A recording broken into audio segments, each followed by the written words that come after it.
Selamat pagi, bagaimana kabar kalian hari ini? Semoga kalian selalu sehat ya anak-anak ibu.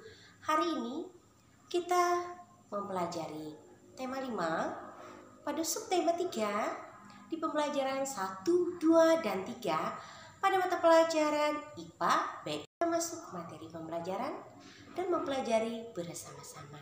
Semua makhluk hidup memerlukan makhluk hidup lain untuk mempertahankan hidup. Ketergantungan antar makhluk hidup dan lingkungannya menjadi bagian dari kehidupan di dalam sebuah ekosistem. Energi mengalir dari satu makhluk hidup ke makhluk hidup lain di dalam rantai makanan. Tikus mendapatkan sumber energi dari rumput. Selanjutnya, ular mendapatkan sumber energi dari tikus. Elang mendapatkan sumber energi dari ular.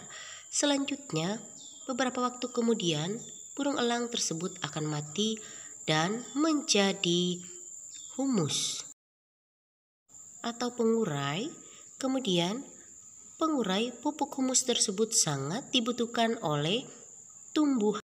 Dalam suatu ekosistem terdapat banyak makhluk hidup yang memiliki sumber makanan dan pemangsa yang sama. Contoh, tumbuhan hijau diperlukan dan menjadi sumber energi bagi belalang dan juga tikus. Pohon menjadi sumber energi, bagus menjadi sumber energi atau sumber makanan bagi ular dan juga burung elang. Belalang dan ulat menjadi sumber energi bagi katak dan juga ayam. Selanjutnya, katak menjadi sumber energi bagi ular dan juga burung elang. Ayam juga menjadi sumber energi atau bisa dimakan oleh burung elang. Selanjutnya, ular juga bisa dimakan dan menjadi sumber energi bagi burung elang. Ekosistem dapat terbentuk lebih dari satu rantai makanan yang saling berhubungan satu sama lain. Kumpulan beberapa rantai makanan dalam suatu ekosistem disebut dengan jaring-jaring makanan yang dapat anak-anak ibu lihat dan perhatikan pada gambar jaring-jaring makanan di bawah ini. Dari rantai makanan yang sudah kalian perhatikan tadi, sekarang coba perhatikan ada 2 contoh rantai makanan yang dapat kalian temukan dari beberapa jenis binatang yang ada di atas. Pertama, pohon dimakan oleh belalang, kemudian belalang dimakan oleh katak. Katak menjadi sumber energi bagi ular dan ular menjadi sumber energi bagi burung elang. Contoh yang kedua, rumput dimakan oleh tikus, kemudian tikus dimakan oleh ular. Selanjutnya ular dimakan oleh burung elang. Selanjutnya, pernahkah anak-anak ibu melihat 2 contoh gambar tersebut? Tahukah kamu apa akibat yang ditimbulkan dari kedua gambar tersebut terhadap hewan dan tumbuhan yang ada di ekosistem tersebut? Tentunya, salah satu komponen di lingkungan dapat menyebabkan segala proses dalam ekosistem terganggu. Akibat terganggunya dapat menyebabkan terganggunya rantai makanan pula. Nah, perhatikan, jika tumbuhan tersebut mati, maka otomatis belalang akan berkurang. Dengan kurangnya belalang, maka populasi katak juga berkurang. Dengan kurangnya pertumbuhan populasi katak, populasi ular pun akan berkurang. Begitu selanjutnya dengan populasi burung elang. Perubahan yang bersifat alami dan menjadi bagian dari daur hidup di dalam ekosistem tidak akan memberikan gangguan yang berarti karena berlangsung secara lambat.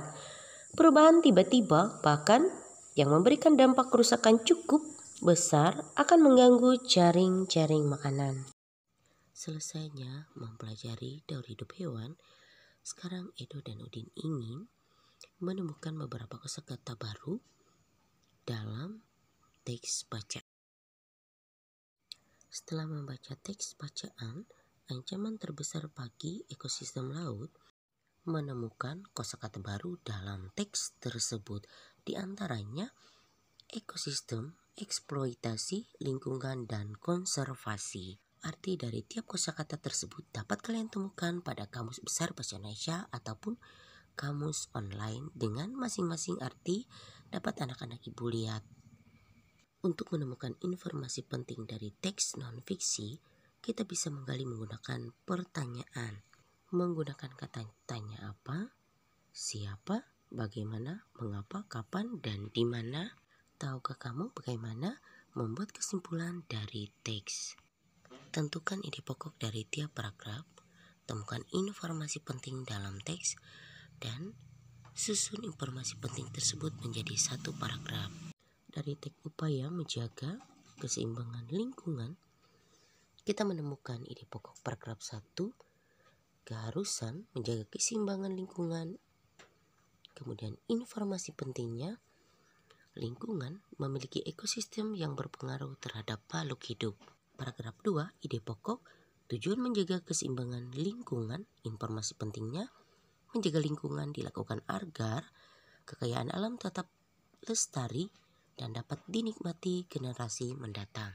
Selanjutnya, untuk membuat kesimpulan, kita gabung ide pokok dan informasi penting dari paragraf 1 dan paragraf 2. Ibu cukupkan materi pembelajaran hari ini, sampai bertemu pada pembelajaran berikutnya.